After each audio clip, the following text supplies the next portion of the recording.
드립니다. 하나님의 은혜를 감사하고 하나님의 영원한 주가 되심을 고백하며 준비하여 드리오니 주께서 귀한 예물을 연락해 주시고 예물이 주님 나라에 합당하게 쓰여지기를 바라며 맞이한 10월 한 달 사랑하는 모든 권속들의 일터와 그들의 가정에 평강과 형통이 있기를 바랍니다.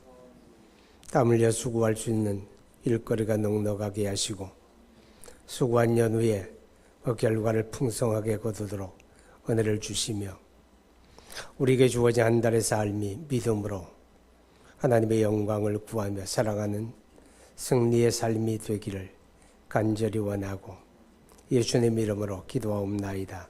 아멘. 맞이한 세 달에 하나님의 은혜가 여러분의 삶 속에 풍성하기를 주의 이름으로 축복합니다.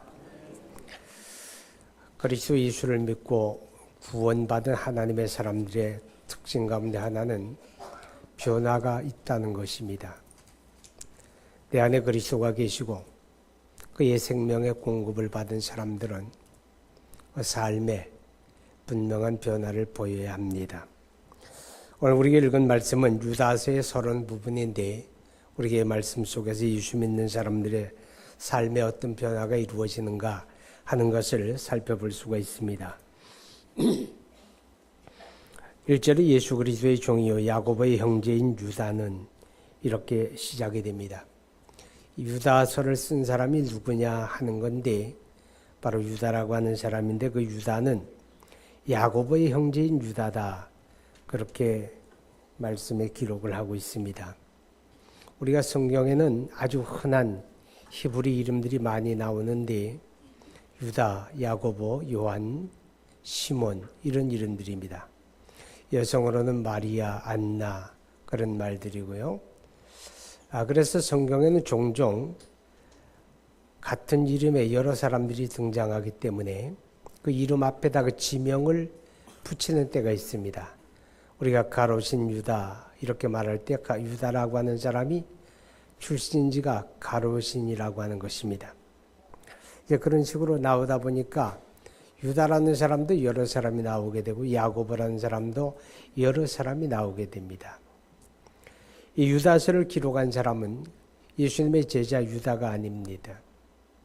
야고보의 형제인 유다 그렇게 이제 기록하고 있죠.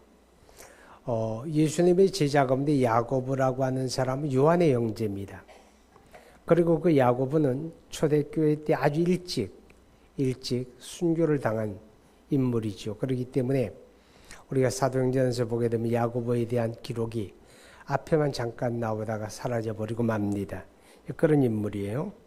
그럼 여기 본문에서 소개하는 이 야고보나 유다는 어떤 사람인가 하면 바로 주의 형제, 그러니까 그리스도 예수님의 형제들을 가리키는 그런 말이 되어지겠습니다. 예수님의 형제들은 예수님께서 공생의 동안에 가르치시고 표적을 행하시고 할 때 그의 그리스도됨을 믿지 않았습니다. 믿지 않을 뿐만 아니라 그들 생각에는 예수라고 하는 자기 형제가 되게 웃긴다고 생각을 하게 됩니다. 내가 다 아는데 내가 이렇게 잘 아는데 지가 무슨 그런 생각을 갖게 되죠. 그래서 한 번은 그 형제들이 예수님을 비아냥거립니다. 당신이 그렇게 사람들에게 자기를 드러내길 좋아하거든 이런 시골 구석에 박혀가지고 그러지 말고 저 큰 도시 예루살렘으로 가서 많은 사람들 앞에서 자기를 드러내라. 그러면서 이제 비아냥거리기도 했습니다. 그리고 마가복음 3장 21절을 보게 되면 그 형제들이 예수님을 가리켜서 때로는 미쳤구나. 제정신이 아니야. 그렇게 생각을 하기도 했다고 기록하고 있습니다. 그들은 다만 형제라고 하는 것 때문에 잘 안다고 하는 것 때문에 그리스도이신 예수를 받아들이지 못하죠. 예수님 속에 역사하시는 하나님을 볼 수가 없었다. 그런 뜻입니다. 때로는 이제 그런 선입견, 그런 편견이 우리로 말미암아 다른 사람들이 가지기도 합니다. 예수 믿으라고 하게 되면 어떤 사람들이 이런 이야기하죠. 내가 아는 어떤 사람은 교회에서 이런 역할 하는 사람인데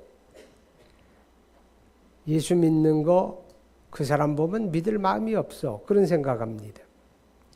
내가 아는 어떤 사람은 교회에서 뭐 집사라고도 하는데 그 사람 보면 예수 믿을 맛이 안 나. 그런 이야기하죠. 자, 우리 예수 믿는 사람들의 언행이 얼마나 중요한가 하는 것을 깨닫게 합니다. 우리가 어떤 말을 하고 어떤 행동을 하느냐에 따라서 내 주변에 있는 사람들이 나 때문에 예수를 믿을 수도 있고 예수 믿는 것을 거부할 수도 있고 그렇게 된다는 거죠. 그래서 성경은 우리 예수 믿는 사람들을 가리켜 예수님의 향기다, 예수님의 냄새다 그렇게 표현을 합니다. 때로는 우리가 예수님의 향기가 될 수도 있겠죠. 좋은 냄새. 근데 때로는 우리가 악취가 되어서 나를 바라보는 사람들이 나 때문에 그리스도에 대해서 고개를 돌려버리게 하는 그런 결과를 가져올 수도 있겠다 하는 것입니다. 예수의 그리스도 되심을 믿지 못했던 그 형제들이 결국 이제 그리스도 예수를 믿게 됩니다. 믿게 됐는데 우리가 성경에 보게 되면 예수님의 형제들 야고보나 유다 이런 사람들이 초대 예루살렘 교회에서 지도적인 위치에 있었다는 걸 보게 돼요. 가령 바울이라고 하는 사람이 계심한 다음에 그가 예루살렘을 방문하게 되고 사도들을 만나게 됩니다. 그런데 그런 만남의 자리에 항상 야고보라고 하는 주의 형제가 그 모임을 주도하고 있는 것을 보게 되죠. 그러니까 이 사람들이 그리스도를 믿지 않았는데 어느 한순간에 그들이 다 예수 그리스도를 믿게 되었고 믿는 것뿐만 아니라 초대 예루살렘 교회에 아주 지도적인 역할을 하고 있었다 하는 것을 우리가 발견해 보게 됩니다. 그렇게 믿지 못하겠다고 하던 사람들이 어떻게 하루아침에 이렇게 믿음을 갖게 되었을까 하는 겁니다. 사실은 말이에요. 예수님의 형제들만 믿을 수 없는 사람들은 아니었습니다. 오늘 여기 계신 저와 여러분이 본래부터 예수를 잘 믿게 생긴 사람들인가? 그렇지 않다는 거죠. 여러분도 알고 저도 알지만 우리가 믿음을 갖기에는 전혀 적절하지 않은 사람들입니다. 우리만 그런 게 아니라 이 세상에 태어나 살아가는 모든 사람들을 가리켜 성경은 그들이 스스로 예수를 믿을 수 없는 사람들이라고 얘기합니다. 왜냐하면 이 땅에 태어나 살아가는 모든 사람, 자연인들은 하나같이 영적으로 죽은 자들이라고 말합니다. 하나님의 생명에서 이탈되어진 죽은 자들, 영적으로 죽었어요. 에베소 2장 1절에 허물것으로 죽었다고 말하죠. 그럼 죽었다고 하는 말은 뭐예요? 죽은 사람들은 보아도 알 수가 없어요. 들어도 깨닫지 못해요. 그게 죽은 겁니다. 죽은 사람들은 아무 것에도 반응하지 못한다는 거죠. 추우면 춥다고 반응하지 못하고 더우면 덥다고도 반응하지 못하고 죽은 사람을 두고 가족들이 아무리 슬프게 울어도 슬픈 표정을 짓지도 못하고 이 죽은 사람은 반응이 없어요. 그러니까 영적으로 죽었다고 하는 말은 그리스도의 복음이 전파된다고 할지라도 그 복음을 듣고 믿음을 가질 수 없다는 뜻입니다. 우리가 사람들에게 예수 믿고 구원받아야 합니다. 우리에게는 영원한 심판이 있고 그 심판에서 구원받는 길은 예수 그리스도를 구주와 주님으로 믿는 것밖에 없습니다. 그러니까 예수 믿으세요. 우리가 이렇게 이야기한다고 할지라도 그 복음이 영적으로 죽은 자들에게는 들려지지가 않는다는 거죠. 그냥 귀로는 들려지지만 그들의 영혼 속에 들려지지가 않는다 그런 뜻입니다. 그런 우리가 예수 믿게 되고 예수 믿는 것은 하나님의 은혜고 하나님이 그 일을 하셨기 때문에 우리가 예수 믿게 된 거죠. 그래서 에베소 1장 17절 이하에 보게 되면 우리가 예수 믿게 된 그 원인에 대해서 동기에 대해서 성경은 이렇게 이야기합니다. 하나님이 우리에게 영적인 지각을 깨우쳐 주셨기 때문이다. 하나님이 우리의 귀를 열어주시고 우리의 눈을 열어주시고 우리의 마음을 열어주셨기 때문에 어느 날 그리스도 예수 그의 죽으심과 부활이 나를 위한 것이었구나라는 게 깨달아지게 되고 그래서 그리스도를 영접하게 되었다 그 말입니다. 가령 고린도전서 12장 3절에 보면 성령으로 아니하고는 누구든지 그리스도를 주님이라고 고백할 수가 없다 그랬어요. 이 말을 뒤집어 보게 되면 오늘 저와 여러분이 예수 믿게 된 것은 하나님이 그의 성령을 통해서 내게 일해 주셨기 때문이다 그런 뜻이죠. 하나님이 그 성령을 통해서 여러분 속에 제 속에서 어떤 일을 하셨기 때문에 우리가 어느 날 그리스도의 복음을 듣게 되고 예수 그리스도를 믿음으로 영접하게 되었다 하는 것입니다. 자, 그런 것처럼 예수의 형제 되어진 그 사람들도 어느 날 예수를 믿게 된 것도 하나님이 그들에게 주신 은혜고 하나님이 그들에게 어떤 일을 하셨기 때문에 그랬다고 하는 것입니다. 그런데 성경에서는 예수의 형제들이 어떻게 예수를 믿게 되었느냐라고 하는 것에 대해서는 한마디 설명이 없어요. 그러니까 우리가 그냥 추측을 해볼 수가 있는데 이런 것이 가능합니다. 그럼 우리가 성경에서 보게 되면 예수님이 십자가에 죽으시기 전에 그의 형제들이 예수를 받아들였다고 하는 기록이 없어요. 그들은 여전히 불신했고 그들은 여전히 예수를 조롱했어요. 그런데 예수님이 십자가에 죽으시고 부활한 다음에 그 형제들이 예수를 믿었다고 하는 거죠. 그래서 거룩한 공동체의 일원이 되고 그들이 예루살렘 교회의 지도적인 위치에 있었다 하는 것을 보면 적어도 그들이 예수를 믿게 된 계기가 뭐냐? 한 가지 가능한 것은 예수님이 십자가에 죽으시고 부활하신 사건이 그들에게 알게 되었다는 겁니다. 고린도전서 15장에서 바울 사도가 부활하신 예수님이 이 땅에 40일 계시면서 다양한 장소에서 다양한 사람들을 만나시는 일이 있는데 그 만나는 과정 속에서 부활하신 예수님이 그 형제들을 만나 주셨다 그 말입니다. 그러기 전까지 그들은 도무지 믿을 수 없다고 생각했던 사람들인데 부활하신 예수님이 그들을 찾아오셨고 그들을 만나 주시게 되니까 그들의 불신의 두터운 벽이 하루아침에 와르르 무너지게 되고 그들이 형제 예수를 이야기하지 아니하고 하나님의 아들 그리스도 예수를 그들이 받아들이게 되었구나. 우리가 그런 것을 발견해 볼 수가 있습니다. 이제 중요한 것은 이들이 예수를 믿은 다음에 놀라운 변화를 보였다 하는 것입니다. 놀라운 변화를 보였다. 제가 서두에서 말씀을 드렸지만 여러분 예수 믿는 사람의 특징은 변한다는 겁니다. 우리가 세월이 가면서 변하잖아요. 그죠? 얼굴에 주름도 늘어가게 되고 늙어가게 되고 쇠약해 가고 변하죠. 그죠? 그런데 그것은 좀 부정적인 의미의 변화입니다. 발전되고 긍정적인 게 아니라 점점 나빠지는 거니까. 근데 예수 믿고 변한다고 하는 말은 긍정적으로 변하는 겁니다. 나쁘게 변하는 게 아니라 좋게 변하는 이 변화의 특징이 있습니다. 왜 그럴까요? 우리가 예수 믿는다고 하는 말은 그 예수님이 내 안에 거하신다는 뜻이고 내가 그분으로부터 생명의 공급을 받았고 또 끊임없이 그의 생명이 내게 공급되고 있다 그런 의미거든요. 그럼 예수님으로부터 생명의 공급을 받는 사람들이라면 당연히 변해야 되죠. 변하지 않는 게 이상한 거죠. 당연히 변해야 됩니다. 오늘 예수님의 형제들도 그리스도 예수를 만난 후에 그들의 변화를 이제 보게 되는데 예수 믿고 나서 변화를 우리가 크게 보면 두 가지로 보게 되죠. 하나는 본질적인 변화고 하나는 삶의 변화입니다. 본질적인 변화라고 하는 것은 그리스도 예수를 믿고 구원받았다고 하는 말은 요한복음 5장 24절에 믿는 자는 영생을 얻었고 다시 심판에 이르지 아니하나니 사망에서 생명으로 옮겼다 그렇게 말하죠. 이건 영적인 신분이 달라지는 겁니다. 우리가 세상에 속한 자가 하나님에게 속한 자로 영적인 신분의 변화가 오는 겁니다. 하나님의 진노의 대상이었는데 이제 하나님의 자녀로 우리 영적인 신분이 변화되었다. 이것을 가리켜서 우리는 본질적인 변화다 그렇게 말합니다. 그럼 우리 영적인 신분이 달라지게 되고 우리의 소속이 달라지게 되고 우리가 본질적인 변화를 경험했다면 당연히 우리 생활에도 변화가 와야 되죠.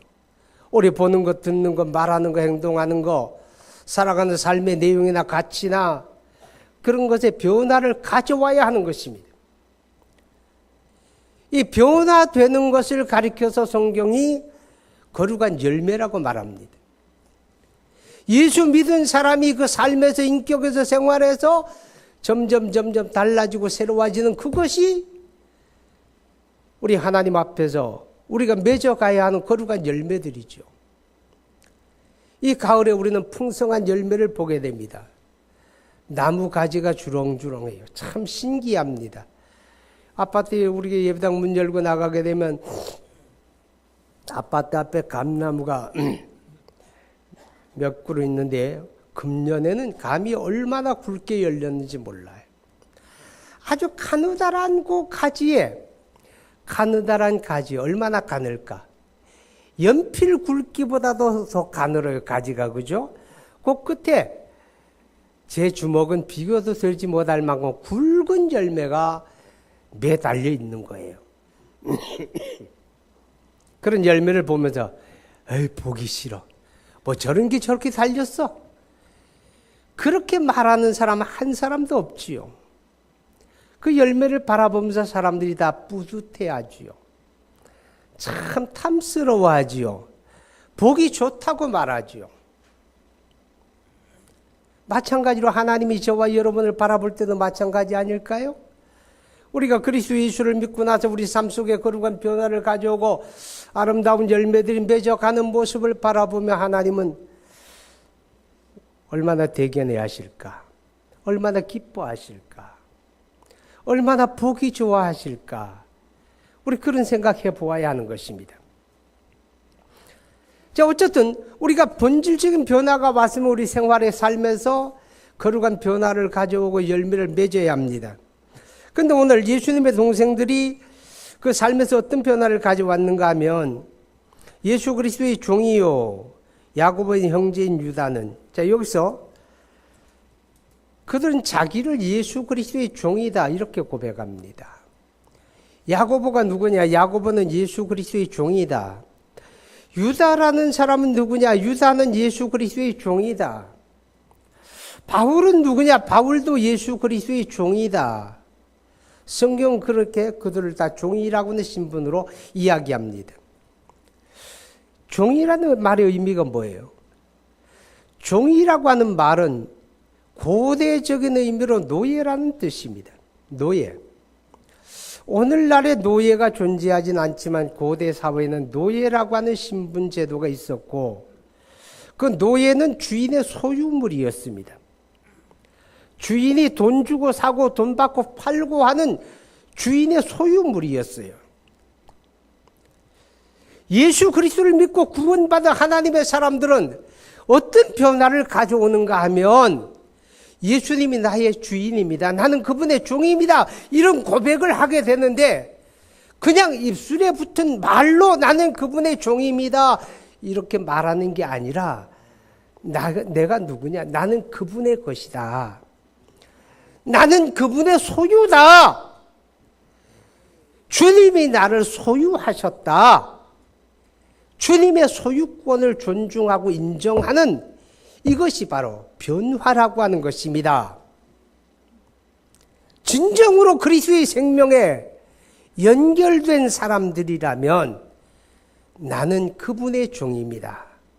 나는 그분의 소유물입니다. 라는 고백을 하지 않을 수가 없다 하는 것입니다.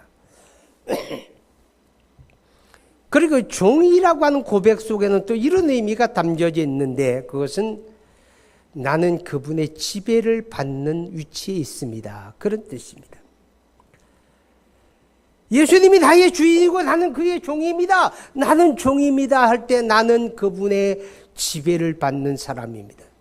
나는 내 삶을 내가 주도적으로 주권적으로 내가 주장하고 이끌어가는 게 아니라 나는 그분의 지배를 받는 삶입니다.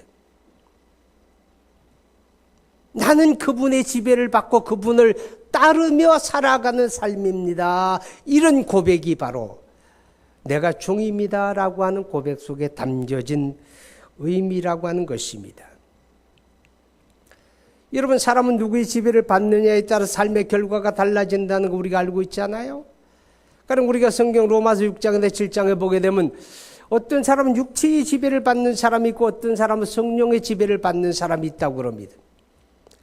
그럼 자기 육체의 지배를 받는 사람은 자기 욕망의 노예가 되는 거예요. 육체의 지배를 받는 사람은 자기 욕망을 따라 죄 짓게 되고 타락하게 되고 하나님의 영광 가리는 일밖에 할 수가 없지요. 그러나 우리가 하나님의 성령의 지배를 받는다면 우리는 그 성령을 따라 행하게 되고 성령 안에서 거룩한 열매를 맺는 삶을 살게 되잖아요.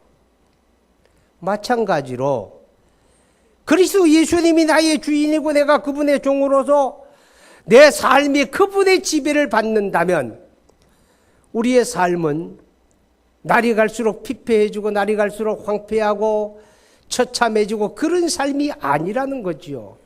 내가 그분의 지배를 받는다고 한다면 우리의 삶은 날마다 예수님을 닮아가게 될 겁니다. 아멘. 내가 그분의 지배를 받으니까 내 삶이 그분의 컨트롤을 받으니까 나는 그분을 닮아갈 수밖에 없는 거죠. 내 보는 거, 듣는 거, 말하는 거, 행동하는 거, 내 삶의 가치, 내가 바라보는 거 전부 다 그분을 닮아가는 거예요. 내가 예수님의 지배를 받는 삶이 된다고 하는 이 말 속에 또 하나의 의미는 그분이 보장하는 삶이 된다는 겁니다. 아멘. 내가 내 삶을 지배하는 게 아니라 나를 위하여 피 흘려 죽으시고 부활한 예수 그리스도 그분이 나의 주인이 되셔서 그분이 내 삶을 지배한다면 그 말의 결과는 내 삶을 그분이 보장하고 그분이 책임진다, 그런 뜻입니다. 할렐루야. 예수 믿고 구원받은 사람의 내 삶의 변화가 그겁니다. 내가 내 삶을 지배하려고 하는 게 아니라 주님이 내 삶을 지배하도록 나를 그분에게 드리고 그분의 지배를 받으면서 나는 그분을 닮아가고 그분이 내 삶을 책임지고 보장해 주시는 그런 삶을 사는 겁니다.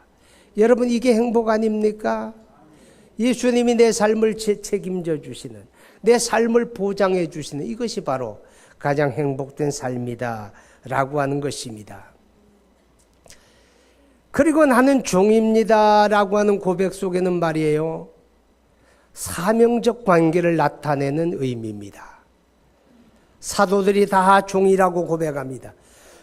바울이 나는 그분의 종이라고 고백할 때 이 주종의 관계라고 하는 것은 그분으로부터 나에게 부여되어진 어떤 사명이 있다는 것을 의미하는 겁니다. 그분이 나를 오늘 이 땅에 보내셨고 그분이 나를 오늘 이 직장으로 보내셨고 그분이 나를 오늘 여기에 살게 하셨는데 아무 의미 없이 살게 한 게 아니라 그분은 나에게 특별한 사명을 부여하셔서 오늘 나로 하여금 이 위치에서 이 역할을 하며 살게 하셨다. 자기 사명을 깨닫는 거예요. 우리는 그것을 청지기적인 삶이라고 고백하잖아요.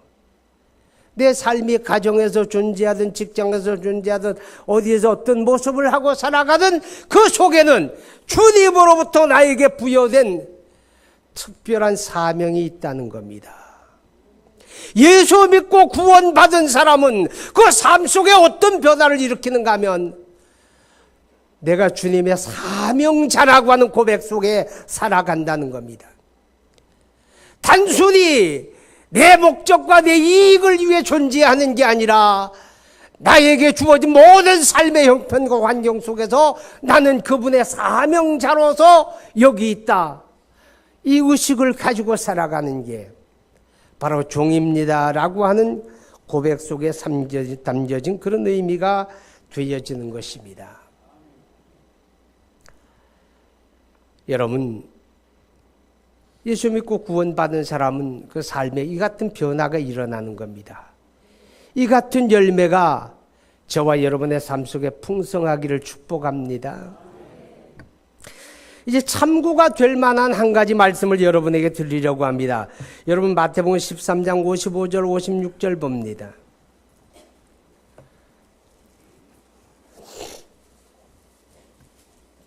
마태복음 13장 55절 56절 시작. 이는 그 목수의 아들이 아니냐?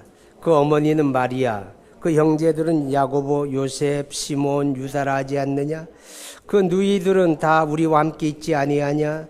그런즉 이 사람의 이 모든 것이 어디서 났느냐 하고. 아멘.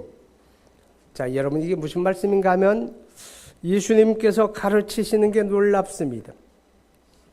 예수님께서 행하시는 표적을 보고 사람들은 입을 딱 벌리고 다물지 못합니다. 놀랍다. 자, 근데 그 사람이 누구냐 그 말이에요.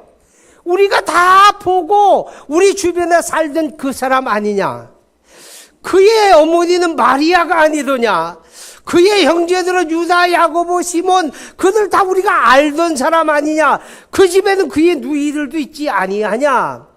우리가 어려서부터 다 보아왔는데 갑자기 그가 어떻게 저렇게 놀라운 가르침을 가능할까? 어떻게 갑자기 저렇게 놀라운 일들이 그의 말과 행동을 통하여 나타나는 게 가능할까? 사람들이 놀라워하면서 하는 이야기입니다. 예수님의 어머니 마리아는 요셉과 결혼하기 전에 하나님의 성령으로 말미암아 그리스도 예수를 잉태하게 되었지요. 아멘. 사람으로 말미암아 잉태한 게 아니라 우리가 누가복음 1장이나 마태복음에 보면 하나님의 성령으로 말미암아 하나님의 아들 그리스도 예수가 마리아의 태에 잉태가 되어지고, 그래서 그를 통하여 하나님의 아들이 사람의 몸을 입고 이 땅에 탄생하시게 되었다 하는 것입니다. 그린 이후에 마리아는 예수를 낳은 후에 요셉의 아내로서 역할을 다했다는 뜻입니다. 그래서 요셉의 자녀들을 또 출산하게 되었습니다. 마태복음 13장 55절에 나오고 56절에 나오는 그 마리아의 자녀들은 요셉의 자녀들이죠. 그 요셉의 자녀들을 이렇게 낳았다라고 하는 이야기입니다. 그런데 가톨릭에서는, 천주교라고 하는 가톨릭에서는 이것을 부정합니다. 왜 부정하는가 하면 그분들은 마태복음 13장 55절 56절에 나오는 예수의 형제들이라고 말하는, 마리아의 자녀들이라고 말하는 그들은 마리아가 낳은 자녀들이 아니고 마리아의 형제들이 낳은 자녀들인데, 그냥 편의상 성경에서 마리아의 자녀라 그렇게 이야기한 것이다 라고 얘기합니다. 그럼 왜 가톨릭에서는 그런 이야기를 해야만 할까요? 그 이유는 이겁니다. 그들은 성모 마리아를 숭배합니다. 마리아를 지극히 높여 숭배하는데 그 마리아는 누구냐? 마리아는 영원한 동정녀다. 하나님의 성령으로 말미암아 예수를 잉태하여 낳은 후에 그 마리아는 요셉의 아내로서 살지 않았다. 그는 영원한 동정녀로 살다가 하늘로 올리워 가서 저 천상에서 우리를 중보하는 자다.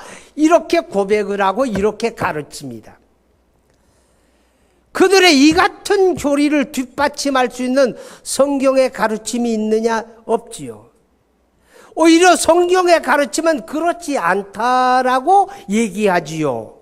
그러니까 자기들의 교리를 합리화하고 교리를 타당성 있게 만들기 위해서 성경에 가르치는 것조차도 거부하고 성경의 가르침을 변조 해석하고 있다, 그런 뜻입니다.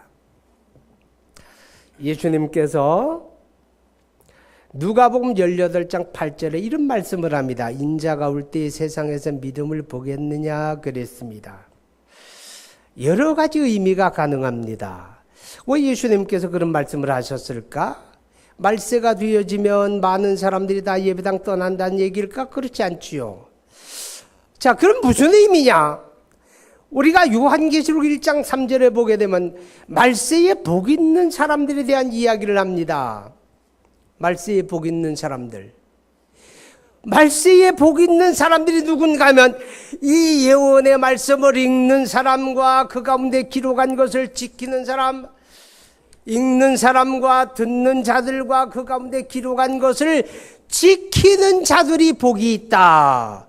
그러니까 말세에 어떤 사람이 복이 있는가 하면 성경의 가르침을 믿음으로 받아들이고 이 성경의 가르침을 따라서 신앙생활 하는 사람들이 말세에 복된 사람입니다. 아멘. 자, 그러면 말세가 되게 되면 많은 사람들이 성경의 말씀을 거부한다는 뜻이에요. 성경의 가르침대로 믿고 신앙을 고백하고 성경의 가르침대로 따라 사는 게 기독교 신앙인데, 아주 많은 사람들이 말세가 되게 되면 자기 생각이 우선하게 되고 자기 주장을 우선하게 되고 자기 판단을 우선하게 되고, 그래서 성경의 가르침을 거부하게 되고 성경의 가르침을 자기 입맛대로 해석하게 되고 성경의 가르침대로 믿지 않게 된다는 겁니다. 아멘. 성경의 가르침이 있음에도 불구하고 이것을 거부하고 이것을 변주하고 이것을 거절하고 자기 뜻대로 자기 식대로 자기 마음대로 믿는 시대가 되기 때문에, 그런 말세에 어떤 사람이 승리하는 신앙이냐, 그런 말세에 어떤 사람들이 복 있는 신앙이냐, 오직 성경의 가르침대로 믿음을 고백하는 사람, 성경의 가르침을 있는 그대로 받아들이고 그대로 따라 살기를 원하는 이 믿음의 사람을 주님이 원하시는 거예요. 말세의 주님은 그런 믿는 자를 찾으시는 줄로 깨달을 수 있기를 바랍니다. 이제 말씀을 마무리합니다. 사랑하는 여러분, 예수 믿습니까? 예수 믿는다는 말은 내 안에 주님이 계신다는 말이에요. 예수 믿는다는 말은 예수님의 생명의 이음을 받은 사람이란 뜻이에요. 그래서 우리는 그분의 생명의 공급을 받았고 받고 있습니다. 예수 믿는 우리에게 확실한 중요한 것은 변한다는 겁니다. 아멘. 우리는 변했습니다. 우리는 신분이 달라졌습니다. 이제 우리의 삶에서 우리의 말하고 듣는 것, 보는 것, 생활하는 것 속에서 변합시다. 거룩한 열매를 맺읍시다. 그것을 통하여 내가 구원받은 하나님의 사람이라는 이 사실을 우리가 증거할 수 있는 주의 권속들 되기를 간절히 소망합니다. 기도합시다. 이 가을에 주님, 나도 변하기 원합니다. 예수의 형제 유다 야고보가 그랬던 것처럼 나는 그분의 종입니다. 나는 그분의 소유물입니다. 나는 그분의 지배를 받고 살고 있습니다. 나는 그분으로부터 보냄을 받은 사명자입니다. 이런 고백이 저와 여러분의 고백이 되고 나의 삶이 되기를 함께 기도합니다. 거룩하신 아버지,